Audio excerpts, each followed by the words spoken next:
नमस्कार दोस्तों। तो अपने 3 पार्ट हो चुके हैं, आज चौथा पार्ट शुरू करते हैं। और चौथे पार्ट को अपन कोशिश यही करेंगे कि एक ही वीडियो में समाप्त कर दें।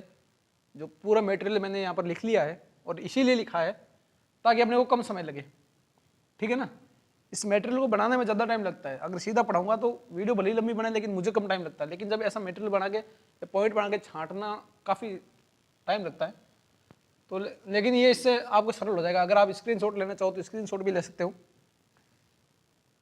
इस पाठ का सारा सार इसमें है, एक हिंदू धर्म को छोड़कर, ठीक है ना, उसको अपना अलग से देख लेंगे। तो पाठ है चौथा, विचारक, विश्वास और इमारतें, जिसमें अपने सांस्कृतिक विकास देखेंगे। अपन ने ना ये जो है ना, ये 600 ईस्वी पूर्व से 600 ईस्वी का कालखंड भी ये है। और अपन ने इससे पहले भी 2 पाठ पढ़े ना, वो भी 600 ईस्वी पूर्व से 600 ईस्वी तक थे, ठीक है ना। तीनों एक ही कालखंड के हैं। तो फिर इनमें डिफरेंस क्या है? डिफरेंस ये है कि पहला जो था ना, जो दूसरा चैप्टर, वो आर्थिक और राजनीतिक इतिहास के बारे में बता रहा था, ठीक है ना। और जो दूसरा था वो सामाजिक इतिहास के बारे में बता रहा था। और अब ये धार्मिक इतिहास के बारे में चर्चा करेगा, ठीक है ना। तो शुरू करते हैं अपन। तो शुरू ये पाठ होता है ना, वो सांची की स्तूप से शुरू होता है, सांची की एक झलक से, ठीक है ना। सांची का स्तूप है वो किससे रिलेटेड है? वो बौद्ध धर्म से रिलेटेड है, ठीक है ना, जिसकी खोज कब हुई? 1818 में हुई थी। तो इस सांची के स्तूप से अपना इसकी पृष्ठभूमि तैयार करते हुए आगे बढ़ेंगे, ठीक है ना। तो सांची के स्तूप के बारे में अपन देखते हैं कि यहाँ पर 2 नाम फेमस थे, शाहजहां बेगम और सुल्तान जहां बेगम। शाहजहां बेगम जो थी वो अवध की बेगम थी, ठीक है ना, जिसने क्या किया, इसको जो सांची का स्तूप इसको संरक्षित रखने में महत्वपूर्ण भूमिका निभाई थी। सॉरी, अवध की नहीं, भोपाल की, ठीक है ना। तो भोपाल की थी और इसी की बेटी थी सुल्तान जहां बेगम। इन दोनों बेगमों ने क्या किया, इसको सांची के स्तूप को सुरक्षित रखने का प्रयास किया। क्यों? क्योंकि इन्होंने देखा था कि जो अमरावती का स्तूप था, जो यह है ना अमरावती का स्तूप, कहां पर लिखा था मैंने, काफी ज्यादा, ये जो 1796 में इसकी खोज हुई थी अमरावती के स्तूप की, ठीक है ना, और ये उजड़ गया था। तो इसको देखते हुए इन लोगों ने इसके संरक्षण की व्यवस्था पूरी करी। जैसे सुल्तान जहां बेगम है, उसने वहां पर सराय भी बनाई जहां पर अतिथिशाला बनवाई, मतलब अतिथि वहां के ठहर सकते थे। उसी अतिथिशाला में रहते हुए जॉन मार्शल ने इस सांची के स्तूप के बारे में वर्णन किया है और इसके ऊपर ग्रंथ लिखा है। उन ग्रंथों को उसने शाहजहां बेगम, सुल्तान जहां बेगम को समर्पित किया है। क्यों? क्योंकि उन ग्रंथों के लिए अनुदान भी सुल्तान जहां बेगम ने दिया था और उसको सुरक्षित रखने के लिए वहां पर कई सारे निर्माण कार्य उसने सुल्तान जहां बेगम ने करवाए थे और ऐसी नीतियां बनाई थी जिससे कि वो सुरक्षित रहे, ठीक है ना। क्योंकि जो सांची का स्तूप था, इसको इसके पूर्वी तोरण द्वार को यहाँ से ले जाने की इच्छा थी, फ्रांसीसियों की भी थी और अंग्रेजों की भी थी। लेकिन उन दोनों को संतुष्ट कर दिया गया प्लास्टर की दूसरी प्लास्टिक प्रतिकृति, वैसी समान की समान प्लास्टिक प्रतिकृति बनाकर उनको दिया गया और इससे वो संतुष्ट हो गए।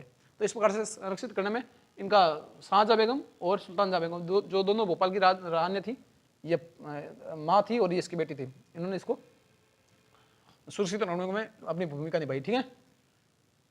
फिर अपन देखते हैं, आगे बढ़ते हैं। तो सांची के स्तूप से अपनी ये चीज होती है। अब ये पता चलता है कि भाई ये सांची के स्तूप वगैरह है, ये स्तूप क्यों बनाए गए थे और स्तूप कैसे सुरक्षित रह गए। तो आपने बता दिया ना, सुरक्षित तो इनके कारण रहा। और अमरावती का स्तूप क्यों उजड़ गया? क्योंकि अमरावती का स्तूप था वो सबसे बड़ा था, ठीक है ना। और लेकिन इसकी खोज 1796 में हो गई थी। कब हो गई थी? 1796 में। और जब 1796 में इसकी खोज हुई तब इनके महत्व के बारे में किसी को लोगों को पता नहीं था। तो वहाँ पर क्या हुआ कि किसी की नज़र पड़ी, जिसकी भी नज़र पड़ी वही वहाँ से आता, कुछ चीज़ें उठा के ले जाता। और वहाँ के स्तूप की जो संरचनाएं थी, उनके तोरण द्वार वगैरह थे, वो लंदन के गार्डन तक में सज गए। वहाँ हर कोई जो भी नया अधिकारी आता था अमरावती में, वो ये कहकर कोई ना कोई चीज़ उठा ले जाता। इससे पहले वालों ने भी ऐसा ही किया था, ठीक है ना। ये एक कुतर्क देते और चलते थे, ठीक है। जैसे 1854 में कमिश्नर आया था ना, जो अमरावती का कमिश्नर, उसने यहाँ से अधिकतर चीज़ें जो है ना वो मद्रास के जो संग्रहालय है उसमें शिफ्ट कर दी थी, ठीक है ना। फिर इसके बारे में, अमरावती के बारे में रिपोर्ट भी तैयार की थी कॉलिन मैकेंजी नामक व्यक्ति ने। क्या नाम था? कॉलिन मैकेंजी, ठीक है ना, जिसने रिपोर्ट भी तैयार कर ली थी, लेकिन वो रिपोर्ट कभी छप ही नहीं पाई, ठीक है। फिर एक आता है एच कोल नाम का एक अंग्रेज अधिकारी था, पुरातत्ववेत्ता था। इसने कहा कि भाई ये बात गलत है, किसी भी पुरातत्व वस्तु को वहीं जहाँ से वो प्राप्त हो रही है उसे वहीं संरक्षित करने का कार्य किया जाए, उसकी जगह परिवर्तन नहीं किया जाए। लेकिन ये बात अमरावती के लिए नहीं मानी गई। लेकिन जब सांची का स्तूप की खोज हुई और उसके संरक्षण के जब प्रयास किए जा रहे थे, तो यह एच कोल है ना, इसकी मान्यता मान ली गई कि भाई इसको यहीं पर संरक्षित किया जाए। इसलिए ये आज भी वहीं सुरक्षित है। क्यों? क्योंकि जब सांची का स्तूप जो था ना, जब मिला था, तो उसके 3 तोरण द्वार तो खड़े थे और एक तोरण द्वार वहीं पर पड़ा था। उस चौथे तोरण द्वार को भी वहाँ खड़ा करके उसको सुरक्षित किया गया और आज भी अपने मूल स्वरूप में ये सांची स्तूप देखने को मिलता है, ठीक है ना। तो ये तो बात हो गई सांची स्तूप की। और अमरावती का स्तूप क्यों उजड़ गया ये भी अपन ने देख लिया, ठीक है ना। अब आगे बढ़ते हैं। इसमें इतनी महत्वपूर्ण चीज है, ये जब सांची का स्तूप मिला और ये अन्य स्तूप मिले तो लोगों के मन में उत्सुकता जागी, अपने मन में भी उत्सुकता जागती है कि भाई ये स्तूप क्यों बनाए गए, कब बनाए गए और किस प्रकार से बनाए गए, ठीक है, और इनका महत्व क्या रहा।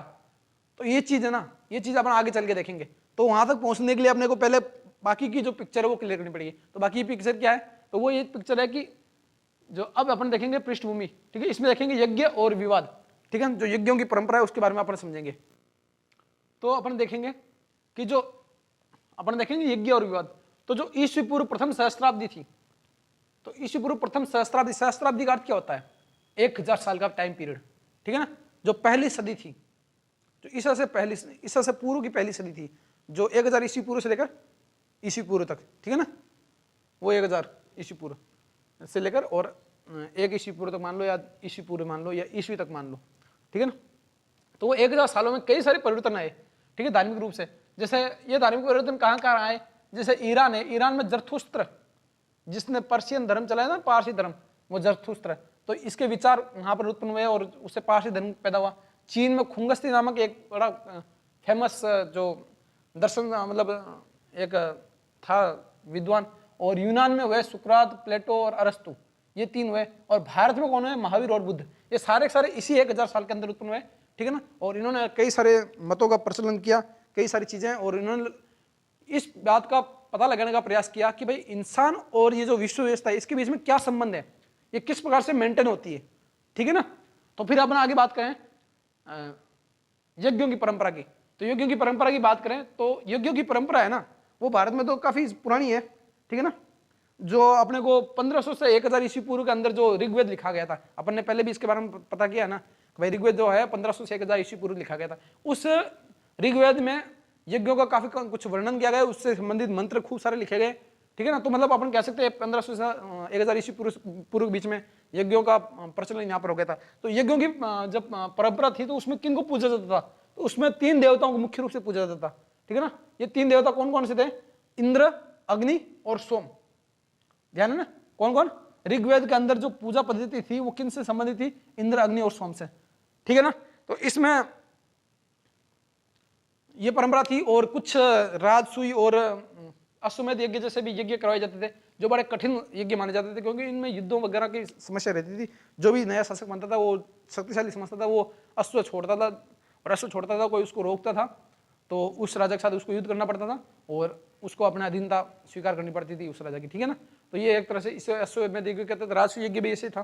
तो इन यज्ञों को करवाने के लिए राजाओं को किन के ऊपर डिपेंड रहना पड़ता था, ब्राह्मण पुरोहितों पर, किन पे, ब्राह्मण और पुरोहितों पर डिपेंड रहना पड़ता था कोई भी यज्ञ करवाए तो, ठीक है ना। क्योंकि ब्राह्मण और पुरोहितों के माध्यम से ही कल्याण की, मतलब ऋग्वेद की और मतलब जो ब्राह्मणी परंपरा थी उसका यही मानना था कि अगर कल्याण है ना, कल्याण वो ब्राह्मण और पुरोहितों के माध्यम से जो ये पद्धति बताते उसी के माध्यम से होता है। लेकिन इसमें परिवर्तन आएगा आगे जाके, किसके माध्यम से, बुद्ध और महावीर ने इस चीज का विरोध किया। उन लोगों ने क्या विरोध किया, ठीक है ना, अपन देखते हैं वाद विवाद और नए प्रश्न, ठीक है। अब नए प्रश्न क्या क्या आए थे, जैसे कि जब ये विद्वान दर्शन शास्त्री आए थे तो इन्होंने क्या किया, नए नए कुछ प्रश्न उभरे थे, उन्हीं प्रश्नों का जवाब इन्होंने ढूंढा, तभी कुछ नए मत प्रचलन में आए। वो क्या क्या थे कि लोगों को जीवन का अर्थ क्या है, मृत्यु के बाद जीवन की संभावना किस प्रकार से है, ठीक है ना, और पुनर्जन्म के बारे में जानने के लिए भी वो लोग उत्सुक रहते थे, ठीक है। मृत्यु क्या है, जीवन क्या है, और जन्म मृत्यु के बाद में और क्या संभावना है, इन सब की चीजों के बारे में नए नए प्रश्न आए थे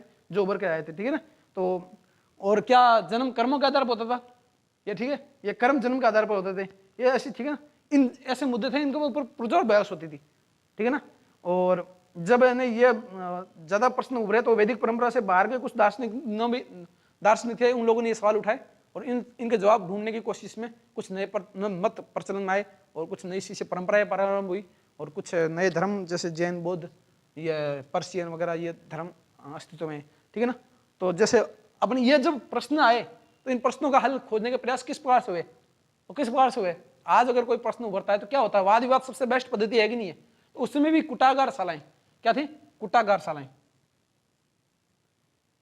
ये कुटागार शालाएं समझते हो, अगर कोई थली का आदमी है, मतलब जो रेगिस्तानी प्रदेश है ना अपने पाकिस्तान, तो उसको समझाने की जरूरत नहीं है कि ये कुटाकार सलाई, मतलब जो टोकी बोलते हैं ना अपन, टोकी, जैसे झोंपड़ा होता है, झोंपड़ी के ऊपर टोकी होती है, ठीक है ना, वो टोकी, उस टोकी को जो मतलब तीखी नुकीली नुमा जो झोंपड़ी होती थी ना, उसे ही कुटाकार सलाई बोलते थे, आज के जो झोंपड़े हैं वैसी, ठीक है ना। तो इनमें क्या करते थे, इनमें या ऐसे उपवन, ऐसे स्थान जहां पर ये विद्वान लोग रुकते थे, ठीक है ना, जहां पर ये विद्वान लोग रुकते थे ना, जहां पर ये विद्वान लोग रुकते थे, वहीं पर इनसे संबंधित बहस होती थी, वाद विवाद होता था, और वाद विवाद और चर्चाएं होती थी। और उसमें चर्चाओं में क्या होता था, यदि मान लो मैं हूं और मेरे सामने कोई है, मैं बौद्ध धर्म को मानता हूं, सामने जैन धर्म को माने, और मैंने उसको अपनी बातों से संतुष्ट कर दिया, अपने तर्कों से संतुष्ट कर दिया, उसको दबा दिया, तो फिर वो क्या करता था, मेरी अधीनता स्वीकार कर लेता था, मेरा अनुयायी बन जाता था, और जो उसके अनुयायी होते थे वो सारे के सारे अनुयायी मेरे साथ शामिल हो जाते थे। तो मान लो मेरे 1 लाख है, उसके 1 लाख है, तो उसके आते ही मेरे तो 2 लाख हो गए ना, और वो सलट गए ना।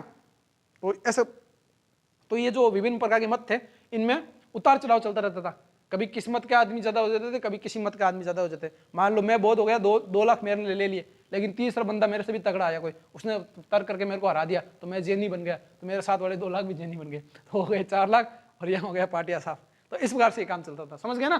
तो इस प्रकार से ये चर्चा होती थी, और उसके माध्यम से ये जो मत है ये घटते बढ़ते रहते थे, इनके अनुयायियों की संख्या क्या करती थी, घटती बढ़ती रहती थी, ठीक है ना।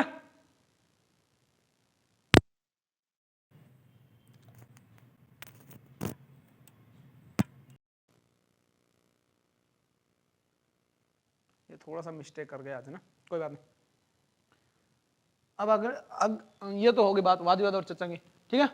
अब अपन देखते हैं लौकिक सुखों से आगे, लौकिक सुखों से आगे मतलब जो संसार के सुख हैं, इनसे आगे की कल्पना, आगे का कल्याण का मार्ग किस प्रकार से प्रशस्त होगा, लोगों की भलाई करके। जैसे मैं भी किसी की भलाई कर रहा हूँ, पता नहीं खुद की कर रहा हूँ कि लोगों की कर रहा हूँ, या जिनकी कर रहा हूँ उनको पता भी है कि नहीं है, ये भी कोई कंफर्म नहीं है, ठीक है ना। तो अब अपन बात करें लौकिक सुखों से आगे, जिससे इसमें महावीर का संदेश देखेंगे अपन। तो महावीर का संदेश में है ना कई सारी चीजें हैं, ठीक है ना। तो अपने मोटे मोटे देख लें कि महावीर के संदेश क्या थे। तो भगवान महावीर का जो भगवान महावीर थे वो 24 तीर्थंकर थे, उनसे पहले 23 तीर्थंकर हो चुके थे जैन धर्म में, और ये 24 तीर्थंकर थे, ठीक है ना। तो जब भगवान महावीर ने जो शिक्षाएं दी वो अपने लिए महत्वपूर्ण, उन 23 तीर्थंकरों के नाम भी अपने से नहीं पूछेंगे। जो प्रथम थे वो ऋषभ देव थे, ठीक है ना, आदिनाथ जिनको कहते हैं, इतना याद रख लो बहुत है। और वैसे इसमें है भी नहीं आपके, लेकिन 24 जो तीर्थंकर थे जो महावीर स्वामी, ये पूछ सकते हैं कि महावीर स्वामी कितने नंबर के तीर्थंकर थे, ठीक है ना। तो इन्होंने कुछ शिक्षाएं दी, उन शिक्षाओं के बारे में देखते हैं। संपूर्ण विश्व प्राणवान है, ठीक है ना। क्या माना गया था कि संपूर्ण विश्व प्राणवान है, मतलब पत्थर, चट्टान, कीड़े मकोड़े, पेड़ पौधों, वनस्पति जो है ना, सब में जीवन है, और इनमें से किसी को भी कष्ट नहीं पहुंचाना चाहिए, ठीक है। जीवों के प्रति अहिंसा रखो, विशेषकर कीड़े मकोड़े और वनस्पति वगैरह ना, तो कीड़े मकोड़े और छोटे जानवर है ना, उन लोगों के प्रति, और लोगों के प्रति, वृद्ध बुजुर्ग वगैरह, इनके प्रति दया रखो और अहिंसा का भाव अपनाओ, ठीक है। और जन्म पुनर्जन्म चक्र क्रम द्वारा निर्धारित होते हैं, ठीक है ना। क्या इन्होंने क्या किया, जो जन्म और मरण है वो किस प्रकार से निर्धारित होते हैं, कर्म चक्र से। जैसा आप कर्म करोगे वैसा आपका जन्म मरण होगा, ठीक है ना। और इनका उद्देश्य क्या था कि जन्म और पुनर्जन्म है ना, इस चक्र से मुक्ति, ठीक है ना, इससे मुक्ति पानी है। किससे, जन्म और मरण के कारण चक्र, आना जाना संसार। अपने भी तो हिंदू धर्म में भी तो मोक्ष की बात करते हैं, वैसे ये बौद्ध और जैन अगर देखें ना वास्तविक रूप से तो ये हिंदू धर्म के अंग है। आज इनको अलग कर दिया गया है कागजों में, लेकिन अलग नहीं है, ठीक है ना। लेकिन अपने को किताब के हिसाब से पढ़ना पड़ेगा। और कर्म चक्र से मुक्ति के लिए इन्होंने 2 चीज बताई, त्याग और तपस्या। क्या बताया कि त्याग और तपस्या करना पड़ेगा, और त्याग करने के लिए घर त्याग करना पड़ेगा, और घर त्याग करेंगे तो कहाँ रहेंगे, कहाँ रहेंगे, आश्रमों में रहेंगे ना। तो इनका आश्रम, जैनियों के आश्रमों को क्या कहते थे, मठ कहते थे ना।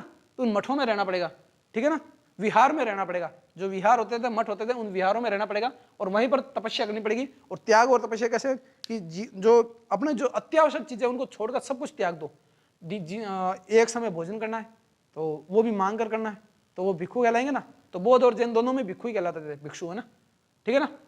ये हो गए, इन्होंने 5 व्रत दिए थे। ये 5 व्रत आपसे सीधे सीधे पूछ सकते हैं, स्क्रीनशॉट भी ले लेना आप लोग, ठीक है ना। सारा ये सार है, इससे अगर इसको पढ़ ले तो आप कैसे भी क्वेश्चन अटेंड कर सकते हो, और इसमें अपनी पंक्तियां घुसेड़ के आप चाहे तो 50 पेज भर सकते हो, ठीक है ना। 5 व्रत है, जो हत्या न करना, ठीक है, चोरी नहीं करना, अचोरी, झूठ नहीं बोलना, अष्टई, ठीक है ना, ब्रह्मचर्य का पालन करना। ब्रह्मचर्य का पालन मतलब शादी वगैरह नहीं कर सकते ना, और धन संग्रह नहीं करना, मतलब अपरिग्रह, मतलब ये 5 वर्ग। कौन सा? हत्या नहीं करना 1 नंबर, 2 नंबर चोरी नहीं करना, 3 नंबर झूठ नहीं बोलना, 4 नंबर ब्रह्मचर्य, और 5 नंबर धन संग्रह नहीं करना। ठीक है ना? इतना ही आवश्यकता हो, जितनी आवश्यकता हो उतना ही ग्रहण करना, उससे ज्यादा ग्रहण नहीं करना। ठीक है ना? तो इन्होंने, इनका जो जैन धर्म है वो फैला किस प्रकार से था, तो अपने को ये भी देखना पड़ेगा। ठीक है, जैन धर्म का विस्तार, ये आ गई ना लाइन अगली, जैन धर्म का विस्तार। तो जैन धर्म का विस्तार किस प्रकार से हुआ? एक तो अपन देखते हैं कि कुछ राजाओं ने जैन धर्म ग्रहण कर लिया था, और जब राजा जैन धर्म ग्रहण कर रहा है तो उसकी जो प्रजा होगी वो भी तो ग्रहण करेगी, करेगी नहीं करेगी क्या? जब राजा जैन धर्म ग्रहण कर रहा है तो प्रजा भी ग्रहण करेगी ना। तो चंद्रगुप्त मौर्य जो है ना, उसने जैन धर्म ग्रहण किया था। तो इस प्रकार से कुछ राजाओं ने जैन धर्म ग्रहण किया, तो उससे भी फैला। दूसरी बात, इनको राजाओं ने संरक्षण दिया। ठीक है ना? और क्या इनकी पुस्तकें जो थी ना, वो प्राकृत, संस्कृत और तमिल में साहित्य इनका सृजन खूब हुआ।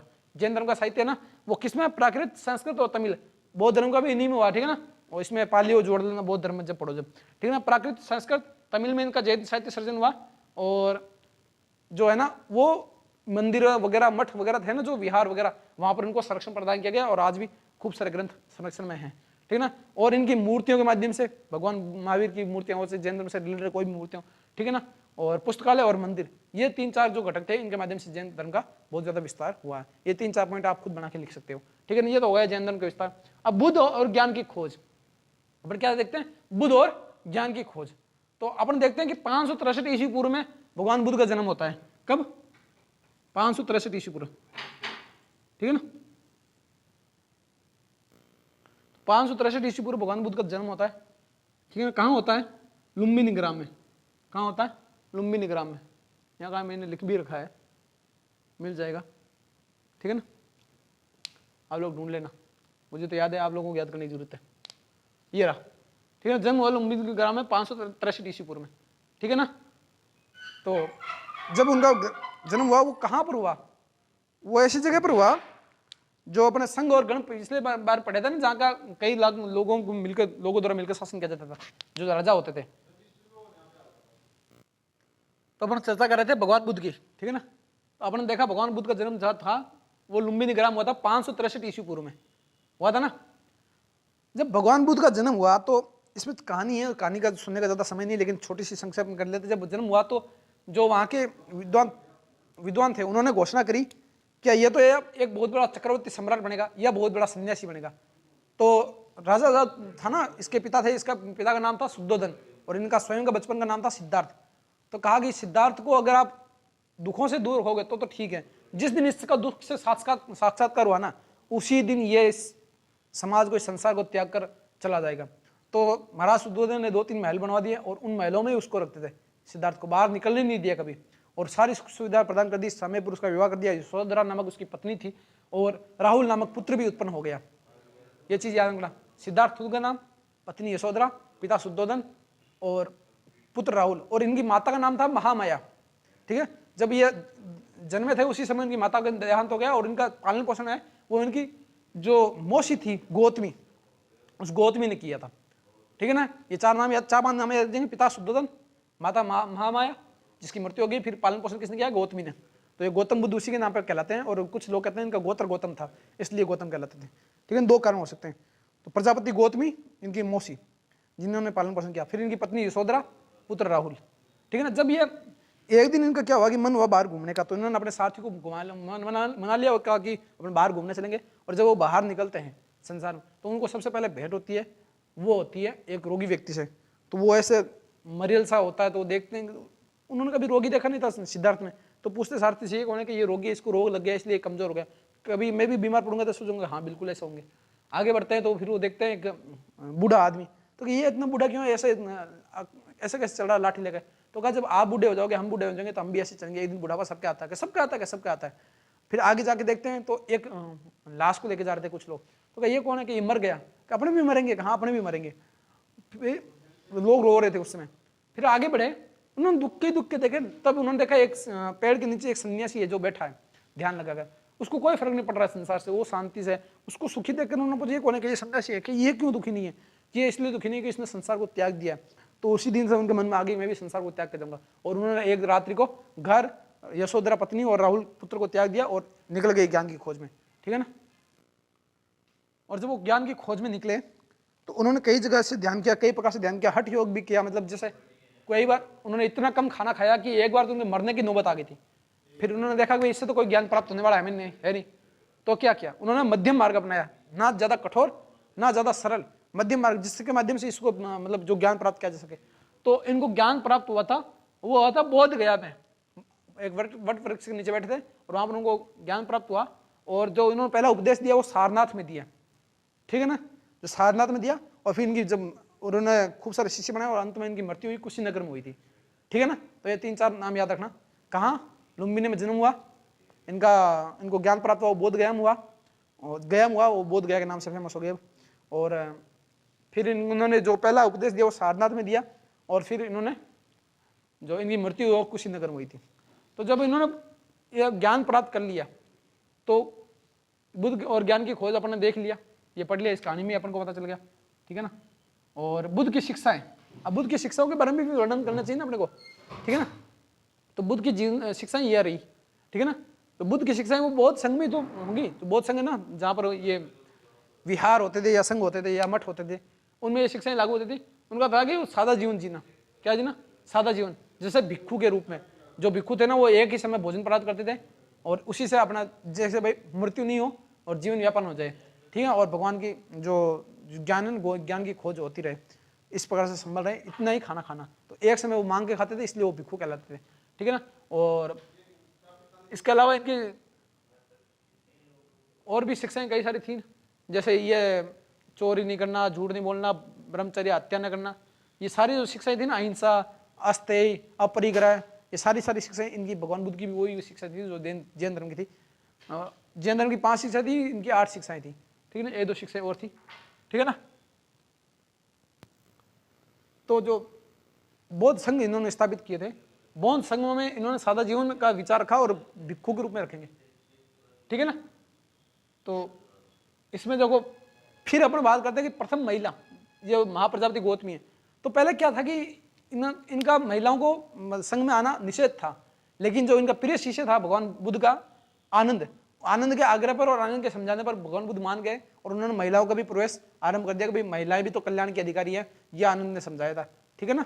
तो जो इनकी पहली जो महिला थी ना, वो प्रथम महिला, वो इनकी खुद की मौसी थी, वो थी महाप्रजापति गौतमी, जो इनकी स्वयं की मौसी थी ना, वो पहली महिला थी जो संघ में प्रवेश करने वाली महिला थी, ठीक है। और इनके अनुयायी थे वो कौन कौन थे? इनके अनुयायी थे जमींदार भी थे, राजा थे, किसान थे और शूद्र थे, मतलब हर एक कैटेगरी से आते थे। राजा भी आता था, राजा जैसे अपन देखते हैं अशोक और कनिष्क, इतने बड़े बड़े राजा थे ना, उन दोनों राजाओं ने क्या किया? बौद्ध धर्म अपनाया और इसका फैलाने का कार्य किया, ठीक है ना। और इसके अलावा जमींदार, राजा, किसान, शूद्र ये तो थे। और इसके अन्य विस्तार के प्रमुख कारण भाई अपन देखते हैं जैन धर्म भी फैला, लेकिन इतना नहीं फैला जितना कि बौद्ध धर्म फैला। बौद्ध धर्म कहाँ फैल गया? बौद्ध धर्म देखो जापान, कोरिया, मंगोलिया, ठीक है, और थाईलैंड, चीन, सब जगह फैला है ना। तो क्यों फैला? इतना भयंकर फैला है, क्यों फैला? क्योंकि इसके 4 कारण थे, अपन ने 4-5 कारण लिख रखे। तो इनमें से विस्तार के प्रमुख कारण देखते हैं। तो विस्तार, पहले तो इसकी सरल शिक्षा एकदम सरल, स्पष्ट और सुंदर शब्दों में आराम से समझ में आया, हर एक व्यक्ति पालन कर सके, इसलिए सरल है तो सब अपनाएंगे। और इसमें दूसरी समानता के व्यवहार, इसमें जैसे हिंदू धर्म में हो या और कोई धर्म हो ना, उनमें ऊंच नीच की भावना थी ना, भाई ये ब्राह्मण है, ये शूद्र है, ये शूद्र को छुएंगे नहीं, ब्राह्मण शूद्र की छाया भी नहीं पड़नी चाहिए, ऐसा कुछ भी नहीं था इसमें बौद्ध धर्म में, ठीक ना। समानता के व्यवहार था इसलिए। और तीसरा कम खर्चीला, जैसे अब अपने धर्म में फीस त्योहार वगैरह आते रहता है, कभी कौन सा यज्ञ रहा, कभी कौन सा यज्ञ नहीं हो रहा, तो उसमें खर्चा तो लगता है ना, चांदी तो खर्च होती है ना, चांदी के बिना क्या काम हो। लेकिन इसमें ऐसा कोई भी आडंबर का काम नहीं था, तो कम खर्चीला था, तो लोग वैसे ही दुखी थे, परेशान थे, तो उन्होंने कम। और फिर राजाओं की सहायता, जैसे आपने राजाओं की सहायता में बोला ना, कनिष्क और अशोक जैसे महान राजा थे, उन्होंने भी जब बौद्ध साम्राज्य, जब बौद्ध धर्म अपना लिया, धम्म की शिक्षा उन्होंने फैलाई, तो जाहिर है कि सीधी सीधी कि भाई बौद्ध धर्म तो फैलना ही था, ठीक है ना। अपन ने इनके बारे में देख ही लिया, ये प्रमुख चीजें अपन ने देख ली कि जन्म इनका लुम्बिनी में हुआ 563 ईस्वी में, ज्ञान प्राप्त अपन ने देख लिया, उपदेश देख लिया सारा, और निर्वाण जो कुछ नहीं देख लिया। और चैत्य और वेदी, ये चैत्य और विधि, जो चैत्य ना, इनके बारे में अपन जिक्र कर लेते हैं। ये जो चैत्य थे ना, ये प्रमुख रूप से कहाँ कहाँ है? ये जहाँ जहाँ इनका जन्म, मृत्यु, ज्ञान प्राप्त और उपदेश, यह ना यहाँ पर चैत्य बनाए, जिनको अपन वेदी कह सकते हैं। छोटे छोटे स्थान है ऐसे बनाए हुए, जिनसे मतलब इनके निशानी के रूप में, तो उन्हीं चैत्यों के रूप में फिर आगे जाकर वो स्तूप भी बन गए, ठीक है ना। अब अपन बात करते हैं स्तूप की, ठीक है ना। ये सारी चर्चाएं हो गई, अपन ने कर ली, इससे रिलेटेड ये सारी कर ली, ये भी कर ली, ये भी कर ली। तो अब अपन आते हैं इस स्तूप पर। मैं चित्रकार नहीं हूँ, लेकिन फिर भी मैंने प्रयास किया है ऐसा स्तूप बनाने का, और मेरे हिसाब से बहुत सुंदर चित्र है, क्योंकि मैं तो ऐसा भी नहीं बना पाता, आज पता नहीं कैसे बन गया, ठीक है ना। तो स्तूप की बात करते हैं। स्तूप का अर्थ क्या होता है? स्तूप का अर्थ होता है मिट्टी का टीला, ठीक है। अब अपन देखते हैं स्तूप क्यों और कैसे बनाए जाते थे। स्तूप क्यों बनाए जाते थे, तो सुनना है, लिखा नहीं है, सुनने पर फोकस करना। स्तूप इसीलिए बनाए जाते थे कि भगवान बुद्ध से जो रिलेटेड जो क्षेत्र थे, संबंधित क्षेत्र, जैसे ये जन्म मरण वगैरह जो आपने देख लिए पहले, ये उपदेश वगैरह के, और इनकी चीजें सुरक्षित रखने के लिए, इनकी याद बनाए रखने के लिए, और इनकी चीजें और इनकी अस्थियां सुरक्षित रखने के लिए, जो भगवान बुद्ध का जब अंतिम संस्कार हो गया तो उनके बाद में जो अस्थियां थी, उन अस्थियों को स्वर्ण के कई सारे बक्सों में रखकर, या फिर किसी प्रकार से उनके बाल कहीं पर से प्राप्त होते हैं, कुछ अस्थियां कहीं पर प्राप्त होती हैं, उन अस्थियों को गाड़ कर और फिर ऊपर उनके ऊपर ऐसे मिट्टी के टीले बना दिए गए, और फिर उनको सुंदर अलंकारित कर दिया गया। और इस प्रकार से उनको सुरक्षित रखने के लिए और उनको जीवंत बनाए रखने के लिए, उनकी स्मृतियों को जीवंत बनाए रखने के लिए इन टीलों का निर्माण, इन स्तूपों का निर्माण हुआ, ठीक। और कैसे हुआ, तो स्तूपों का निर्माण कैसे हुआ, तो अपन देखते हैं कि राजाओं ने भी जब बौद्ध धर्म अपनाया तो राजाओं ने भी बनवाएंगे। राजाओं के अतिरिक्त एक व्यक्ति ने क्या किया, सहयोग किया। चाहे महिलाएं हो, उन्होंने अपने गहनों के माध्यम से या किसी भी प्रकार से, बौद्ध विहारों में रहने वाली जो भिक्षुणी थे और जो भिक्षु थे, उन्होंने भी दान किए।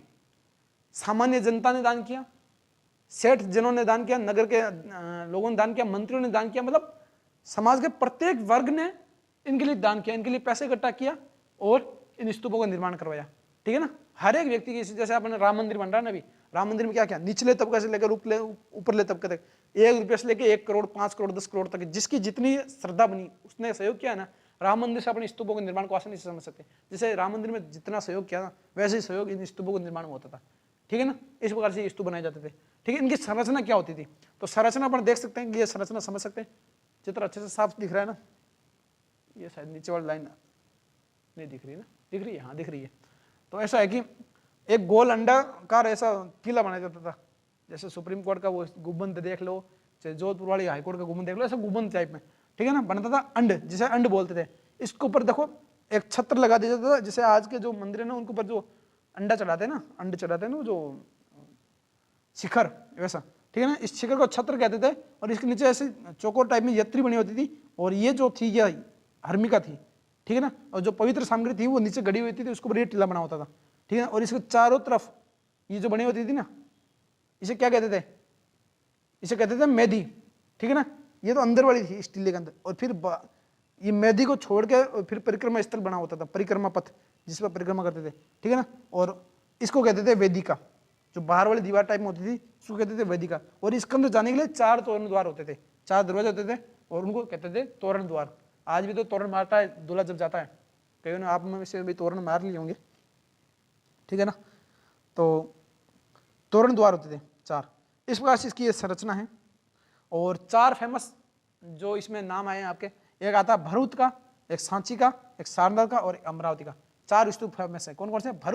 भरूच, सांची, सारनाथ और अमरावती। और अमरावती के बारे में कहा जाता है कि ये सबसे सुंदर और सबसे विशाल स्तूप था, जो आज केवल भग्नावशेष से एक छोटे से टीले के रूप में रह गया, क्योंकि इसको लूट लिया, वहां से उठा के ले गए लोग, कोई इंग्लैंड तक, कोई मद्रास तक, यहाँ तक कि इंग्लैंड के तो पार्कों में सजा दिया गया इसको, इसकी संरचनाओं को ले जगह, ठीक है ना। लेकिन सांची का स्तूप है जो, वो सुल्तान जहां बेगम और शाहजहां बेगम इनकी सावधानी के कारण आज भी अपने मूल अस्तित्व में है, ठीक है ना।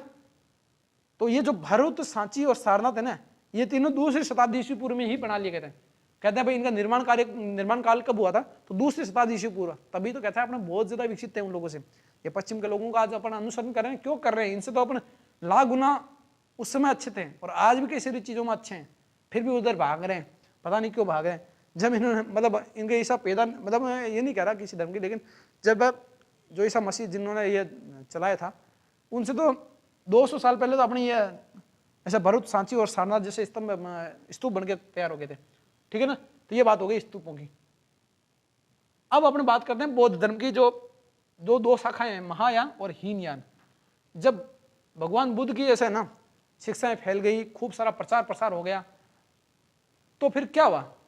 तो फिर इसके दो संप्रदाय बन गए, एक हीनयान बन गया, एक महायान बन गया। तो इन दोनों में अंतर पूछ सकते हैं आप, सीधा सीधा छोटा सा क्वेश्चन पूछ सकते हैं, हीनयान और महायान किससे संबंधित है? बौद्ध धर्म से। या फिर पूछ सकते हैं बौद्ध धर्म के कितने पंथ थे? तो 2 पंथ थे। कौन कौन से? हीनयान और महायान। उन दोनों में अंतर क्या है?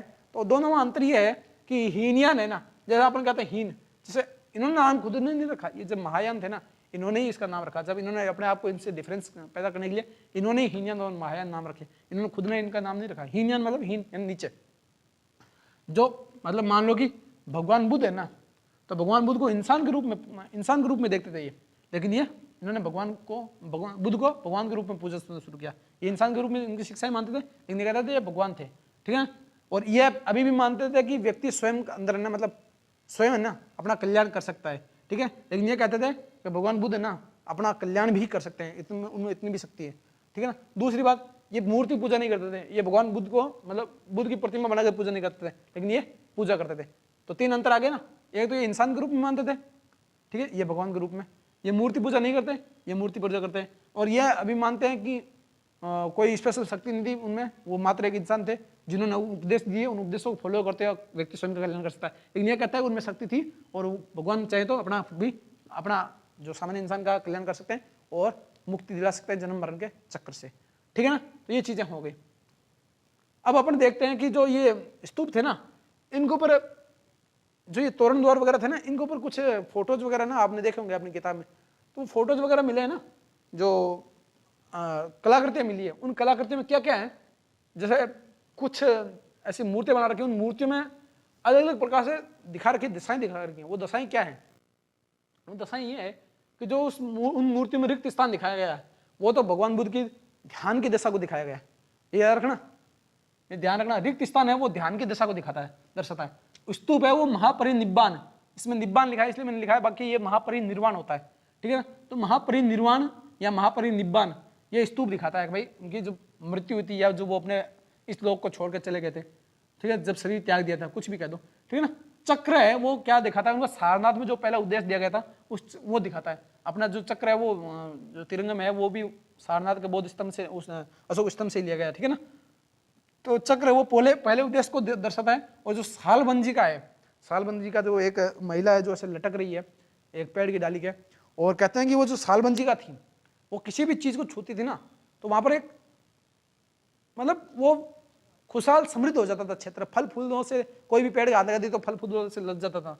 तो ये समृद्धि की प्रतीक थी सालबंजिका की जो मूर्ति थी महिला की, ठीक है ना। फिर हाथी देखते हैं अपने, और भी कई घोड़े, गाय, बैल वगैरह खूब सारे, लेकिन उनमें से प्रमुख रूप से जो हाथी को दिखाया गया, हाथी को क्या दिखाया गया? ज्ञान और शक्ति का प्रतीक, ज्ञान और शक्ति का प्रतीक, ठीक है ना। जो माया है, जो गजलक्ष्मी है, एक और महिला बैठी है, कमल के फूल दोनों हाथ में है, उसके ऊपर जो हाथी है वो कलशों से पानी गिरा रहे, जैसे अपने माता लक्ष्मी की अपने देखते हैं ना आजकल तस्वीर कमल के, वैसी मूर्ति वहां मिली है। तो कुछ तो जो माता लक्ष्मी से मिल रही है, इसलिए क्या कहते हैं गजलक्ष्मी का रूप में मानते हैं भाई ये गजलक्ष्मी थी जो सौभाग्य की, समृद्धि की प्रतीक देवी थी। और कुछ लोग कहते हैं ये जो माता थी भगवान बुद्ध की वो थी ये महिला। ये महिला कौन थी? जो वो भगवान बुद्ध की माता थी, ठीक है। तो माया या गजलक्ष्मी के रूप में जो सौभाग्य की प्रतीक है। और फिर अपन देखते हैं कि जो सांची के स्तूप के आसपास है ना, जो सर्प और वृक्ष की भी मूर्तियां प्राप्त हुई है। तो जो ये फर्ग्यूसन था ना, फर्ग्यूसन काफी फेमस है, कई जगह इसका जिक्र आता है, ठीक है ना। तो ये फर्ग्यूसन था ना, इसका मानना था कि उस समय ना सांची व इसके आसपास है ना सर्पों की और वृक्षों की पूजा का प्रचलन था। और अपन तो आज भी सर्पों की नागपंचमी में पूजते हैं, और वृक्षों की पीपल पुन्नू वगैरह पता नहीं कितने अपने वट वृक्ष वगैरह अपने पूजते हैं, क्योंकि अपने प्रकृति पूजक है, पर प्रकृति का सम्मान करते हैं, ठीक है ना। उस समय भी इनके पूजा का प्रचलन था, ठीक है ना। ये बात हो गई जैन की, ये हो गई बौद्ध की, और ये स्तूपों की वर्णन हो गई। तो आपने देख लिया विचारकों को देख लिया, विश्वास को देख लिया और इमारतों को देख लिया, ठीक है, तीनों का। लेकिन इसमें विचारक में तो ये तो हो गए जैन और बौद्ध, हिंदू धर्म भी तो है। तो अब ना आगे वर्णन करेंगे हिंदू धर्म का। अब हम बात कर लेते हैं हिंदू धर्म की, ठीक है ना। तो ये थी ना कि मुक्तिदाता की कल्पना, ये सिर्फ जैन और बौद्धों में इतनी थी, बौद्ध धर्म में नहीं थी, ये हिंदू धर्म में भी थी। तो हिंदू धर्म के अंदर थी, हिंदू धर्म में तो सबसे ज्यादा है। आज भी भारत में तो पूरे हिंदू भरे पड़े, ठीक है ना। तो इसको, और अपन लोग भी हिंदू है तो अपन लोग समझ सकते हैं इन चीज़ों को, अपने को ज़्यादा गहराई में जाने की जरूरत ही नहीं है कि भाई यहाँ पर जो 2 विशेष रूप से मत चलते थे, एक वैष्णववाद और एक शैववाद। जो भगवान शिव को पूजते थे लिंग के रूप में या मूर्ति के रूप में, जिस भी रूप में, वो शिव कहलाते थे। और जो भगवान विष्णु को पूजते थे, उनके 10 अवतारों को पूजते थे या आज भी पूजते हैं, वो वैष्णव कहलाते हैं। ठीक है ना। तो भगवान विष्णु के कितने अवतार माने गए? 10 अवतार माने गए। तो 10 अवतार है ना, उन 10 अवतारों को याद कर लीजिए, लिखने की जरूरत नहीं है। पहला है पहला है मत्स्य अवतार। कौन सा है? मत्स्य अवतार, मछली वाला। ठीक है। दूसरा है कूर्म अवतार या कच्छप अवतार या कछुआ अवतार है ना। ठीक है ना। पहला मत्स्य, दूसरा कूर्म या ठीक है, तीसरा वराह अवतार, और चौथा नरसिंह अवतार, और पांचवा परशुराम अवतार, छठा राम अवतार, सातवां कृष्ण अवतार, और आठवां बुद्ध अवतार, और नौवां कल के अवतार। एक अवतार छूट गया अपना, कौन सा छूट गया? हाँ, वराह अवतार। ठीक है ना। एक 10वां हो गया वराह अवतार, नहीं वराह नहीं, वामन अवतार। तो वापस अपन देखते हैं, पहला मत्स्य अवतार, दूसरा कूर्म अवतार, और तीसरा वामन अवतार। पहला मत्स्य, दूसरा कूर्म, तीसरा वराह, चौथा वामन, और पांचवा परशुराम, और छठा राम, और सातवां कृष्ण, आठवां बुद्ध, नौवां कल्कि। एक और भूल गया यार, बार बार क्यों भूल रहे हैं अपन? शायद मैं वापस देखते हैं अपन। तो मत्स्य, पहला मत्स्य, दूसरा कूर्म, तीसरा वराह, चौथा वामन, पांचवा परशुराम, छठा राम, सातवां कृष्ण, आठवां हो गया ये अपना, एक भूल रहे हैं बार बार। अपन वापस देखें तो पहला है मत्स्य, दूसरा कूर्म, तीसरा वराह, चौथा वामन, पांचवा नृसिंह, छठा परशुराम, सातवां राम, आठवां कृष्ण, नौवां बुद्ध, और 10वां कल्कि। 9 अवतार तो हो चुके हैं, और 10वां कल्कि अवतार होगा। क्यों? क्योंकि अपन ये मानते हैं जब भी अव्यवस्थाएं फैलती है, विनाश के कारण उत्पन्न होते हैं, तब इस संसार को, सृष्टि को सुधारने के लिए भगवान स्वयं अवतार लेते हैं। ये हिंदू धर्म की मान्यता है। ठीक है ना। तो इसके तहत भगवान विष्णु के 10 अपन ने देख लिए, ये याद कर लेना। ठीक है ना। अब अगर अपन आगे चलें कि ठीक है ना, तो ये क्या, ये 10 जो अवतार थे, इनसे संबंधित जो कहानियां थी, वो प्रथम सहस्त्राब्दी में जो ब्राह्मणों द्वारा रची गई ग्रंथ है, या जो लोग एक दूसरे से संपर्क करते थे, या पुराणों में जो आख्यान है, वो पुराण जिनको जोर जोर से सुनाया जाता था ना, तो उनको वो शूद्र वगैरह जो दूसरी कैटेगरी थी ना, वो लोग भी उनका श्रवण कर सकते थे, जिनको वेदों को सुनने से और पढ़ने से मना किया जाता था। लेकिन जब वो पुराण ऊंची आवाज में पढ़े जाते थे ना, तो उनका श्रवण किया जाता था, तो वहाँ स्त्री, महिलाएं, पुरुष वगैरह सब इकट्ठे होते थे और सुनते थे, और शूद्र भी उनको सुनने के लिए क्या हकदार थे, वो भी उनको सुनते थे। ठीक है ना। तो ये थी, ये परंपरा होगी हिंदू धर्म की। तो ये कहानियाँ कैसे विकसित हुई? जैसे व्यापारी हैं, महिलाएं हैं, या कोई पशुपालक वगैरह हैं, कोई भी आपस में मिलते जुलते थे, तो ये कहानियाँ, प्राचीन जो कहानियाँ चलती आ रही थी, वो एक दूसरे को सुनाते थे, या संस्कृत में जो श्लोक लिखे थे, संस्कृत में जो कहानी लिखी गई, इस प्रकार से ये कहानियाँ सुरक्षित हुई, और इस प्रकार से अपने आज तक अपने पास आती रहती हैं। ठीक है ना। जैसे अपन देखते हैं कि किताब में लिखा गया, वैसे तो भगवान श्री कृष्ण सदा से सबके लिए पूज्य हैं। ऐसे कहते हैं कि भाई मथुरा के देवता थे, लेकिन धीरे धीरे जब विकास होता चला गया, तो पूरे भारत में इनकी पूजा शुरू हुई ना। आज पूरा भारत पूज रहा है भगवान श्री कृष्ण को। ठीक है। तो इसी प्रकार से फिर अपन देखते हैं मंदिरों की संरचना। जैसे अपन ने ये देखा, वैसे अपन मंदिरों के बारे में जिक्र करते हैं। तो मंदिर थे ना, वो शुरू में क्या होते थे, एक कक्ष टाइप में होते थे। एक छोटा सा कक्ष बनाते थे, जिसमें भगवानों की मूर्तियां वगैरह, जो उनके विग्रह रखे जाते थे, उसको गर्भगृह कहा जाता था। क्या कहा जाता था? गर्भगृह। आज भी गर्भगृह कहते हैं। फिर क्या किया, धीरे धीरे विकास हुआ, और फिर उन गर्भगृहों के ऊपर शिखर बना दिए गए। ठीक है ना। पहले शुरू में एक ऐसा कमरा होता था, ठीक है ना, फिर इनको ऊपर शिखर बना दिए गए, तो ये हो गया शिखर। ठीक है ना। और फिर क्या किया, इनका आगे सभा मंडप वगैरह ये भी बना दिए, जैसे ये है ना, तो ये बना दिए गए। और फिर इनके चारों तरफ दीवारें भी खींची गई, इनके अंदर भित्ति चित्र भी बनाए गए, और भी कई सारी संरचनाएं बनी। और फिर क्या किया कि धीरे धीरे जो मानव निर्मित गुफाएं भी तैयार की गई, और जिनमें कई सारे साधु संत वगैरह रहते थे। तो जो सबसे पहली जो कृत्रिम गुफाएं बनाने की जो परंपरा है, काफी पुरानी थी। तो इसमें सबसे प्राचीन जो कृत्रिम गुफाएं हैं, वो कब की हैं? ईसा पूर्व 3री शताब्दी की है। कब की है? ईसा पूर्व 3री शताब्दी की। और ये किसके आदेश पर बनाएंगी? अशोक के आदेश पे। और किसके लिए बनाएगी? आजीविक संप्रदाय। आजीविक संप्रदाय था। इस आजीविक संप्रदाय के जो संत थे, इन संतों को निवास स्थान प्रदान करने के लिए अशोक के आदेश से इन गुफाओं का निर्माण किया गया। ठीक है ना। 3री शताब्दी ईसा पूर्व में। ऐसा एक जिक्र आता है, जैसे एलोरा है ना, एलोरा की गुफाएं और एलोरा में भगवान कैलाश, जो कैलाश मंदिर है, जो भगवान श्री शिव को समर्पित है, उसको उल्टा बनाया गया है। ये विश्व का सबसे बड़ा आश्चर्य है। पता नहीं ये जो 7 आश्चर्य बनाने वाले कहाँ थे, या इनके पास टिकट के पैसे नहीं थे, जो इनको अपनी परंपराओं से रिलेटेड जो स्पेशल मंदिर वगैरह थे, ऐसे इनको देखने के लिए आ ही नहीं पाए। लोगों को मूर्खों को पता ही नहीं कि ये 7 अजूब है ना, ये कुछ भी नहीं है इनका आगे। जो है अगर कैलाश की अगर अपना संरचना देखें ना कैलाश मंदिर की, तो उसके आगे कुछ नहीं है। सारे मंदिर नीचे से ऊपर बनाए जाते हैं, लेकिन उस एक चट्टान को काटकर ऊपर से मंदिर के शिखर फिर उसकी हर एक संरचना, उसका हर एक स्तंभ, फिर मूर्ति भी उसी से पूरा मंदिर तैयार किया गया उल्टा, ऊपर से शुरू करते हुए पहाड़ी को काट कर। ठीक है, ये सबसे बड़ा आश्चर्य है। इसलिए आश्चर्य है क्योंकि एक ताम्रपत्र, उस ताम्रपत्र में इसको बनाने वाले तक्षक है ना, कोई तक्षक उपाधि रही होगी, उस तक्षक के द्वारा खुद ये जिक्र का है भगवान ये मैंने कैसे बना दिया। जब उसने ये कंप्लीट कर दिया ना, तो उसने कहा है भगवान मैंने ये कैसे बना दिया, मुझे खुद को अचरज हो रहा है। ठीक है ना, तो ये चीज है। तो अब हम आगे देखते हैं, क्या ये हम सब देख समझ सकते हैं? जो ये चीजें हैं, क्या सब चीजें समझ सकते हैं, देख सकते हैं?